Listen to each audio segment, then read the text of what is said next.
If you've never woken up wanting to smash everything, then you're already dead. You can skip straight to another video. But if you feel anger, desire, hunger, then stay. It's not a mistake. That rage is sacred. It's pure lust. It's molten lava ready to bring you back to life. And here you won't find caresses, only fire. You either burn or go out.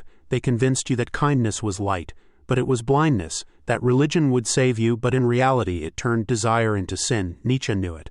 God is dead, and with him the illusions that kept us asleep for centuries. Look around you. The strong have become ex-strong, the brave are sedated. The ones who were cannon-launched now obey polite advice. We live among people who prefer to be dimmed, who prefer comfort over freedom, likes over deep meaning, and these well-made-up corpses are called decent men and women. We're not interested in destroying, except when destroying a prepackaged narrative allows us to free the truth. Isn't that our mantra? The truth shall set you free. The first idol you need to break is inside yourself. They made you fear the abyss, but the abyss is not the enemy. The abyss is the mirror. Only those who can look into it without flinching truly know themselves. They taught you to ask for love, but love isn't asked for. They taught you to deny yourself to be loved, but those who wait for paradise tomorrow die today. The man who transcends himself lives in the absolute present. He loves his shadow, dances in his chaos. He rips off the mask and laughs.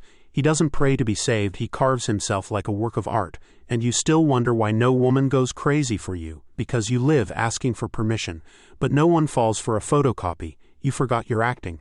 You learned to smile while screaming inside, to talk about goals while all you really wanted was to bite into life. You became a slave to an image others chose for you. And the most tragic part, you fell in love with your prison without even realizing it.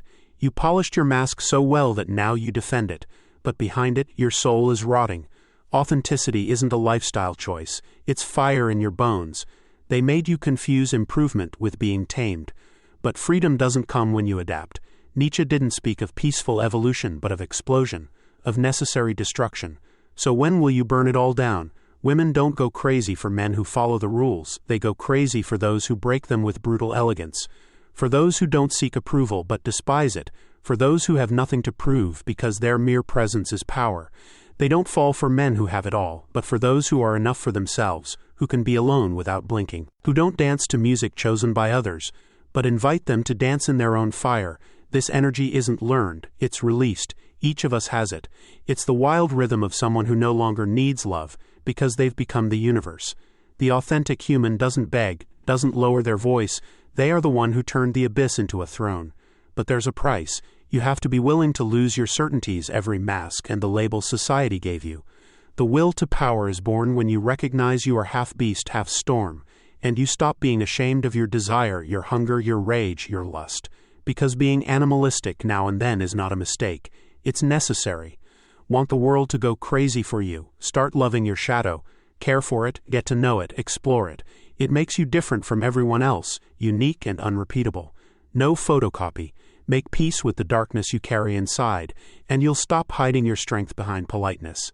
The addictive human is not the well-mannered one, but the one who shakes the air with their mere presence. They vibrate like the entire universe breathes through them. But mediocrity whispers to you that being too much isn't okay, that it's safer to stay in line. So you stay still, while the bold one takes what could have been yours. Because the world doesn't reward the good, it rewards the alive, the one who shows guts, the one who dances while others flee. This isn't about seduction, that's just a byproduct.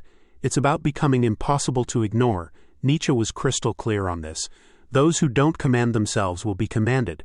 Desire doesn't come from respect, it comes from risk. Those who walk on tiptoe, who breathe softly not to make noise like Al-Bakhiara, hide their fire. But humans want two things, danger and play. So are you playing, or just pretending?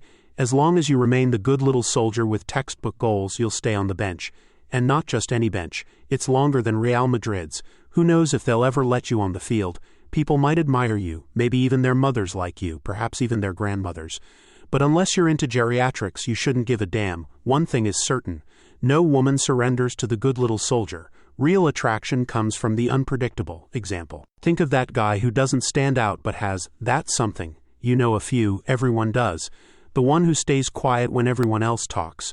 The one who wears his flaws like medals and laughs about them. The one who's at peace with his darkness. The one who doesn't ask, and because of that he attracts. How much of you depends on what others think? How many decisions do you make just to stay inside the character everyone knows? The addictive human is the one who can lose everything, except himself.